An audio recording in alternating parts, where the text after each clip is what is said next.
स्वागत है आपका नेशनल इंडिया न्यूज़ में। मैं हूं अहमद सलमान। मैं इस वक्त सहारनपुर के शमादार में मौजूद हूं और मेरे साथ एन अंसारी है। मैं इनसे बात करूंगा कि 2019 में सहारनपुर से कौन जीत रहा है। क्या लगता है सहारनपुर से कौन सांसद बनेगा? सांसद बनने के चांस जो हैं डॉक्टर वो तो जुल्फ़िकार इनके हैं, फजलुर रहमान साहब के। हाँ, चूँकि इनको एससी की भरपूर सपोर्ट हासिल है और मुसलमान ने पहले भी करके दिखाया है, इनको ही वोट किया है। और इमरान साहब बेचारे सिवाय वोट कट करने के और इसके अलावा कुछ नहीं कर पाएंगे।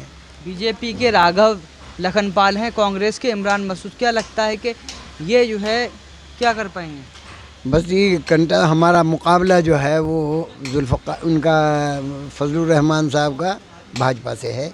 हालांकि मैं ख़ुद मुस्लिम लीग का प्रेसिडेंट बोल रहा हूँ, नसीर अहमद अंसारी, और 50-55 साल से हम मुस्लिम लीग को सपोर्ट करते आए हैं। लेकिन चूँकि हमारा कैंडिडेट होता नहीं तो फिर हम फ्री होते हैं कि किसी को भी सपोर्ट करें। मुस्लिम लीग जो है मुस्लिम लीग केरल तक समेट के रह गई है और पूरे देश में इसका जो है महत्व बहुत कम है। और बहुत मतलब अगर हम यूपी की बात करें या हम वेस्ट बंगाल की बात करें, हम और भी जो है जहाँ मुस्लिम बहुल स्टेट है वहाँ पर जो है मुस्लिम लीग का जो है इतना रुतबा क्यों नहीं बढ़ पाया, क्यों जो है सीमित रह गई केरला तक?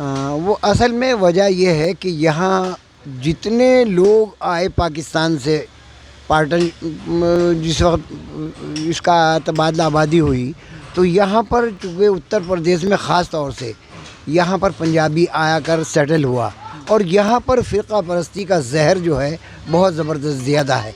तो इसलिए यहाँ पर मुस्लिम लीग कामयाब नहीं हो सकी। लेकिन चाहे कुछ भी हो, मुसलमान का जो हल है वो अपनी जमात में है। जैसे सिखों की जमात है, इसी तरीके से जब तक मुसलमानों का पॉलिटिकल प्रेशर नहीं होगा इनका कुछ होने वाला है नहीं। चाहे दूसरी जमातों में रह करके देख लो। अब जैसे हमारा आंध्र प्रदेश में है, वहाँ पर हमारी मुस्लिम जमात है, वहाँ वो लोग कामयाब हैं। असदुद्दीन अवैसी, पहले उनके फादर सुल्तान सलाहुद्दीन अवैसी एमपी होते थे, 25-30 साल एमपी रहे वो। उनको बार बार बुलाया सहारनपुर में, हमने 5 बार बुलाया उनको, इब्राहिम सुलेमान सेठ के साथ में। क्या लगता है, मतलब आप जो है इब्राहिम सुलेमान की बात कर रहे हैं, क्या लगता है कि जो है AIMIM को जो है मुस्लिम ही जो है नहीं चाहते हैं और मुस्लिम ही उसकी मुखालफत करते हैं? नहीं, मुस्लिम लीग की कोई मुखालफत नहीं करते, ना मुस्लिम लीग वाले। AIMIM की जो है उन्हीं के लोग जो है मुस्लिम समाज के लोग मुखालफत करते हैं और कहते हैं ये जो है सांप्रदायिक पार्टी, और भी जो है लोग कहते हैं ये सांप्रदायिक पार्टी है। अगर हम सांप्रदायिक होते तो पार्लियामेंट में 1952 से हमारी कोलेशन ना होती कांग्रेस आई जैसी पार्टी से।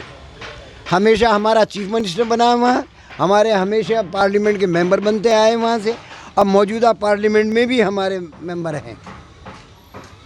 क्या कहेंगे कि 1947 के बाद जब देश बंटवारा हुआ उसके बाद जो है कोई भी मुस्लिम लीडरशिप नहीं जो है बढ़ पाई, जैसे जो है और पार्टी जो है यादवों की पार्टी हो गई, या सिखों ने अकाली दल बनाया, या तमिल हो गए, इसी तरीके से जो है बहुजन समाज की जो है BSP हो गई, मगर मुस्लिम लीडरशिप जो है मुस्लिम पीछे रहे। इसमें जो है क्या लगता है आपको, क्यों ये जो है पिछड़ेपन की वजह रही? बस पिछड़ेपन की वजह वही रही कि इन्होंने अपनी जमात का साथ छोड़ दिया। और जहाँ पर केरला में मुसलमानों की जमात जो वहाँ से ख़त्म हुई, पाकिस्तान बन चुका, तो केरला के मुसलमानों ने ख़ास तौर से जो वहाँ के बानी थे मुस्लिम लीग के, उनका नाम था कायद आज़म मोहम्मद इस्माइल साहब मरहूम, जो मुस्लिम लीग के आज़ाद हिंदुस्तान में पहले प्रेसिडेंट रहे, जिन्होंने नाम रखा मुस्लिम लीग का इंडियन यूनियन मुस्लिम लीग। पहले इनका नाम था ऑल इंडिया मुस्लिम लीग। जब पाकिस्तान हिंदुस्तान बना तो उस वक्त नाम था मुस्लिम लीग का ऑल इंडिया मुस्लिम लीग।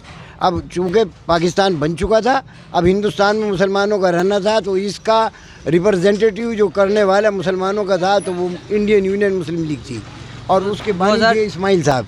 2014 में जब मोदी सरकार आई, आपको क्या लगता है 5 साल का कार्यकाल किस तरीके से आप देखते हैं? अच्छा नहीं रहा था।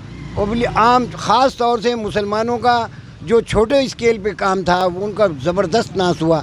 वैसे हिंदूज़ का भी नाश हुआ है कारोबारी, लेकिन हिंदू ये समझता है कि ये 35-40 करोड़ जो मुसलमान हैं इसका दमन जो है वो मोदी कर सकता है, इसलिए वो ये चाहते हैं कि मोदी जो है प्राइम मिनिस्टर बने।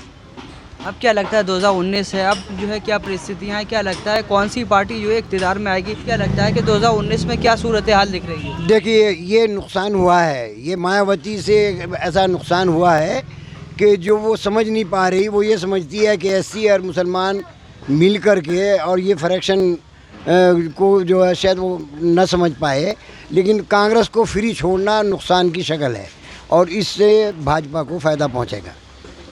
ये थे हमारे साथ एन अंसारी जो मुस्लिम लीग यूनाइटेड के कार्यकर्ता थे और एक जो है प्रभारी भी रह चुके हैं। हमारा ये जो है 2019 का ओपिनियन पोल लगातार जारी है। हमारे चैनल नेशन इंडिया न्यूज़ को आप सब्सक्राइब भी कर सकते हैं। अगर अभी तक आपने चैनल को सब्सक्राइब नहीं किया है तो प्लीज़ सब्सक्राइब कीजिए और ताज़ा अपडेट पाने के लिए बेल आइकन को दबाना ना भूलें।